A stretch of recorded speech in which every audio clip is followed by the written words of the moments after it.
మహిళలకి సంబంధించినటువంటిది ఒక మహిళ ఇంకొక మహిళకి అత్యాచారం జరిగినా, అవమానం జరిగినా, లైంగిక వేధింపులు జరిగినా, మానభంగానికి ప్రయత్నించినా ఖండిస్తారు. కానీ ఒక మహిళ మరొక మహిళని ఒక మగాడి కోసం ఆహ్, పరువు తీసి రోడ్డు మీద పెట్టినటువంటి ఉదంతం ఇది.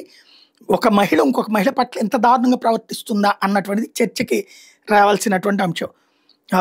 లక్ష్మీ చౌదరి అనే అమ్మాయి బాపట్ల జిల్లా రావినూతల గ్రామానికి చెందిన అమ్మాయి లక్ష్మీ చౌదరి. ఒంగోలు రంగు తోటకు చెందిన పూజిత. ఇద్దరు కూడా ఒక క్యాటరింగ్ సెంటర్‌లో పనిచేస్తారట. అయితే ఈ దరిద్రం ఏంటంటే ఆటో డ్రైవర్ సుబాని అనేవాడికి వీళ్ళిద్దరూ పడిపోయారు.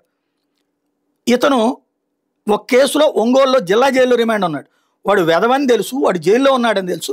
కానీ వాడి కోసం వీళ్ళిద్దరూ తగవబడుతున్నారు. ఇందులో భాగంగా లక్ష్మీ చౌదరి వెళ్ళి వాడిని కలిసి వస్తున్నాడు, జైలుకి కూడా వెళ్ళి. ఈ అమ్మాయి వెళ్ళి కలిసి రావడం నచ్చని పూజిత అనేటటువంటి రెండవ అమ్మాయి వెళ్ళి ఈ అమ్మాయితో గొడవకు దిగేదంట. నీకేంటి వాడితో సంబంధం అంటూ, నీకెంత సంబంధం నాకెంత సంబంధం అని ఈ అమ్మాయి చదువుతుంది. అంటే వాడితో అక్రమ సంబంధాన్ని ఇద్దరు ఓపెన్గా చేస్తున్నారు అనమాట. లక్ష్మి మార్చుకోమని చెప్పి అడిగిందట. లక్ష్మిలో ఎలాంటి మార్పు కనిపించబోయేటప్పటికీ తనతో క్యాటరింగ్ పనిచేసే చక్రి, నాని, వినయ్ అనే ముగ్గురితో కలిసి మిర్యాలపాలెం దగ్గర ఓ ఇంట్లో ఈ లక్ష్మీ చౌదరిని తీసుకెళ్లి బంధించిందంట. బట్టలు తీసేసి కొట్టి అదంతా వీడియో తీసి సోషల్ మీడియాలో పోస్ట్ చేసింది.